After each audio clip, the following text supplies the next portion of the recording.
अगर आपको सरवाइव करना है तो आपको सारी दुनिया का गेम समझकर स्मार्ट बनना पड़ेगा और इसके साथ अपने हिसाब से खेलना पड़ेगा। आपको ये समझना होगा कि कौन से टाइम पर कौन सी मूव लेनी है और कौन सी नहीं। Get others to do the work for you but always take the credit. दूसरों की नॉलेज, विजडम और हार्ड वर्क का इस्तेमाल करें ताकि आप अपने काज को आगे बढ़ा सकें। इससे न सिर्फ आपका कीमती वक्त और एनर्जी बचेगी बल्कि आप खुद भी काफ़ी कुछ सीख जाएंगे और आखिर में आपके मददगार बुला दिए जाएंगे और आपको याद रखा जाएगा। आज हम बात करेंगे 48 लॉज ऑफ पावर में से 7th लॉ ऑफ पावर की। कभी खुद वो काम ना करें जो दूसरे आपके लिए कर सकते हैं। इसको एक एग्जांपल से समझते हैं। 16th सेंचुरी मशहूर आर्टिस्ट पीटर पॉल रॉबिन्स को अपनी जिंदगी के आखिरी हिस्से में पेंटिंग्स के बेशुमार ऑर्डर्स मिल रहे थे जो वो अकेला कभी भी पूरे नहीं कर सकता था। उसने एक सिस्टम क्रिएट किया। उसने अपने स्टूडियो में बहुत सारे आउटस्टैंडिंग पेंटर्स को मुलाजिम रखा। हर कोई मुख्तलिफ कामों में माहिर था, जैसे कोई लिबास पेंट करने में, कोई चेहरा पेंट करने में और कोई पस मंजर पेंट करने में। फिर उसने एक वास्ट प्रोडक्शन लाइन बनाई जहां एक ही वक्त कई कैनवसेस पर काम हो रहा होता था। जब कोई अहम क्लाइंट स्टूडियो का विजिट करने का कहता तो रॉबिन्स अपने तमाम एम्प्लॉयज को दिन भर के लिए बाहर भेज देता और जब क्लाइंट एक बालकोनी से मुशाहदा करता तो रॉबिन्स बेपनाह ताकत और एनर्जी से काम करता दिखाई देता और क्लाइंट हैरत से देखता रह जाता किस तरह रॉबिन्स इतने कम वक्त में कई मास्टरपीस क्रिएट कर रहा है। दोस्तों, अगर आप ये सोचते हैं कि सारे काम खुद करना ज़रूरी हैं तो आप कभी आगे नहीं बढ़ सकेंगे। सर आइजक न्यूटन इस tragedy standing on the shoulders of the giants यानी दूसरों के कंधों पर खड़े होना, उनकी अपनी डिस्कवरीज की बुनियाद दूसरों की अचीवमेंट्स पर रखी गई। ये इस कानून का निचोड़ है, दूसरों को काम करने दो और तुम क्रेडिट लो। इस तरह एक ही वक्त में आप कई ताकतों के मालिक नजर आएंगे। ऐसे लोगों को तलाश करें जिनमें वो क्रिएटिव एबिलिटीज हों जो आप में नहीं है। उन्हें मुलाजिम रखें, उनके नाम को अपने नाम के नीचे रखें या उनके काम को अपना बना लें। इस तरह उनकी क्रिएटिव एबिलिटीज आपकी हो जाएंगी और दुनिया आपको एक जीनियस मानेगी। एग्जाम्पल 2, साल 1883 कॉन्टिनेंटल एडिसन कंपनी के यूरोपियन डिवीजन में काम करने वाला एक सर्बियन साइंटिस्ट निकोला टेस्ला, जो कि बहुत होशियार था, दुनिया को अलग नजर से देखने की उसकी चाह थी। निकोला टेस्ला उस वक्त एक प्लांट मैनेजर चार्ल्स बचर के साथ काम करते थे। चार्ल्स ने टेस्ला के काम को देखा और उनको इस्लाह दी कि क्यों ना वो अपने दिमाग का इस्तेमाल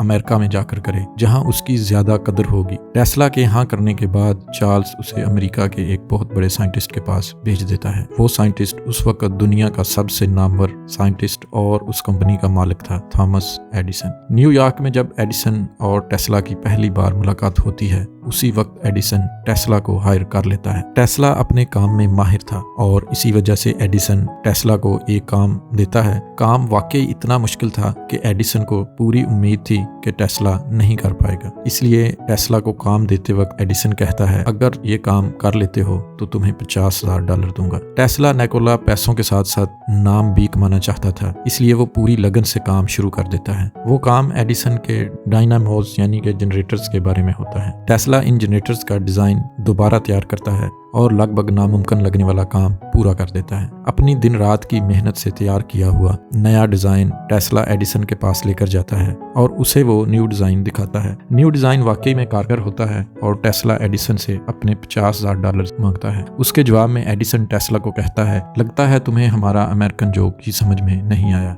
ज्यादा से ज्यादा मैं तुम्हारी सैलरी बढ़ा सकता हूँ। टेस्ला दुखी होकर वहां से चला जाता है। जब हम किसी से कोई काम करवाते हैं तो उसको पैसे देते हैं, तो वो पैसे दरअसल पैसे नहीं होते बल्कि वो असल में उस इंसान के काम की एक्सेप्टेंस और उसके लिए एक रिवार्ड होते हैं। जब एडिसन ने टेस्ला को पैसे नहीं दिए तो हमें पता चलता है कि एडिसन कहीं ना कहीं टेस्ला के मामले में इनसिक्योर था, और हो भी क्यों ना। जब आप दुनिया के सबसे बड़े इन्वेंटर हों तो आपकी अपनी प्राइड होती है और यही चीज टेस्ला समझ नहीं पाया। एडिसन की कंपनी में रहकर टेस्ला अपने प्रोजेक्ट्स पर काम कर रहा था। अल्टरनेटिंग करंट यानी एसी, जो कि एडिसन के डायरेक्ट करंट यानी डीसी से बिल्कुल अलग था, और अलग ही क्या उससे बेहतर था। लेकिन दुनिया की कोई ताकत एडिसन से ये नहीं मनवा सकी कि एसी करंट अच्छा है, यानी दूसरे लफ्जों में निकोला टेस्ला अच्छा है। इन्हीं चीजों से तंग आकर टेस्ला ने एडिसन की कंपनी को छोड़ दिया और अपने लिए एक नया इन्वेस्टर ढूंढ लिया, जॉर्ज वेस्टिंगहाउस, जो कि टेस्ला के अल्टरनेटिंग करंट से बहुत ज्यादा मुतमिन थे। वेस्टिंगहाउस इलेक्ट्रिसिटी या करंट के बारे में कुछ नहीं जानता था,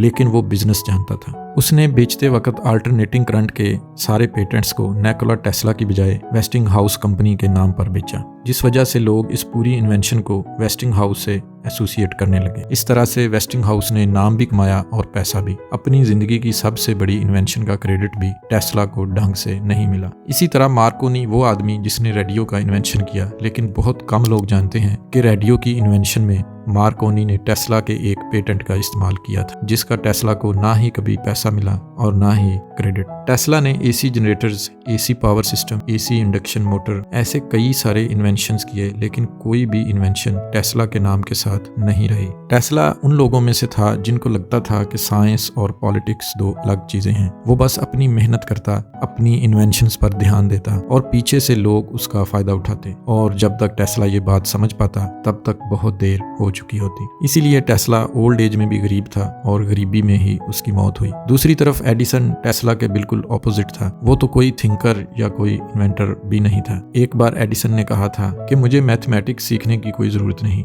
क्योंकि मैं एक मैथमेटिशियन को काम पर रख सकता हूँ। अगर आपको ये बात खोखली लग रही है तो जान लें, ये बात वो आदमी कह रहा था जिसके पास 1000 से ज्यादा इन्वेंशंस के पेटेंट्स हैं। उसका कहना था कॉमर्स और इंडस्ट्री में सब चुराते हैं। मैंने भी चुराया है, लेकिन मैं ये जानता हूँ कि चुराते कैसे हैं। दोस्तों, दुनिया दो तरह के लोगों से चलती है। एक वो जो अपनी मेहनत से ताकत कमाते हैं, और दूसरे वो जो अपनी ताकत से दूसरों की मेहनत चुराते हैं। बेवकूफ मत बने। अगर आप काबिल हैं तो कई गिद्दड़ आपके आसपास मंडलाएंगे जो आपकी काबिलियत को नोचने के लिए तैयार होंगे। वो बस मौके का इंतजार कर रहे हैं। अगर आप किसी के काम को छीन नहीं सकते तो कम से कम इतने होशियार जरूर बने कि अपने कामों की हिफाजत कर सकें। और दूसरी तरफ जिंदगी छोटी है और वक्त कम, इसलिए सारी चीजें खुद से करने की कोशिश ना करें। लोगों की काबिलियत का इस्तेमाल करना सीखें। यहाँ मैं ये भी नहीं कह रहा कि हर वक्त सामने आकर किसी का क्रेडिट लें। किसी के काम का क्रेडिट लेते वक्त अक्लमंदी से काम लें। आप बेवजह दुश्मन नहीं बना सकते। कुछ मौके ऐसे भी आते हैं जहाँ आप दूसरों का क्रेडिट नहीं ले सकते।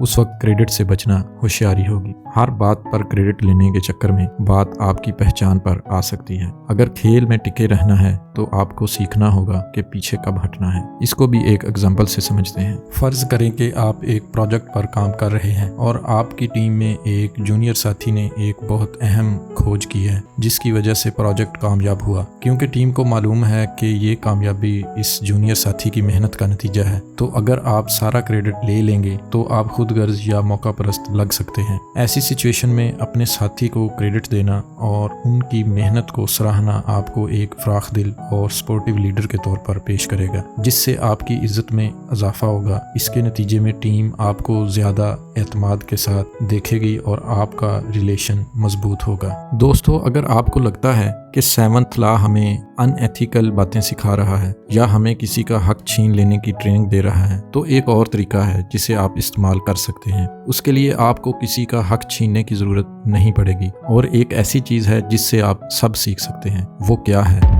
वक्त। बीता हुआ वक्त। लोगों के एक्सपीरियंस से सीखें, उनकी गलतियों से सीखें, उनके काम से सीखें, उनके बीते हुए वक्त से सीखें। बस मार्क ने भी कहा है, वो बेवकूफ होते हैं जो सिर्फ अपने एक्सपीरियंस से सीखते हैं। जिस तरह शेक्सपियर ने अपने कई कामों में प्लूटार्क की राइटिंग्स का इस्तेमाल किया, इसी तरीके से अपनी फील्ड के कामयाब लोगों के एक्सपीरियंसेस से सीखें, उनको कॉपी करें। एक चाइनीज प्रोवर्ब है, अगर आपने 10 किताबें पढ़ ली तो आपने 10,000 मील का सफर तय कर लिया। अगर थोड़ा होशियारी से काम लिया जाए तो आप लोगों का अच्छे से इस्तेमाल कर सकते हैं। उनकी मेहनत आपकी मेहनत होगी, उनकी हर अचीवमेंट आपकी अचीवमेंट होगी। आप वो गिद्ध बन जाएं जो इंसान को नोच रहा है, ना कि वो इंसान जिसको गिद्ध नोच रहा है। ये बात आपको अजीब लग सकती है, बट ये सर्वाइवल की जंग है। मिलते हैं 8th लॉ ऑफ पावर में। दोस्तों, अगर आपने अभी तक चैनल को सब्सक्राइब नहीं किया तो चैनल को सब्सक्राइब कर लें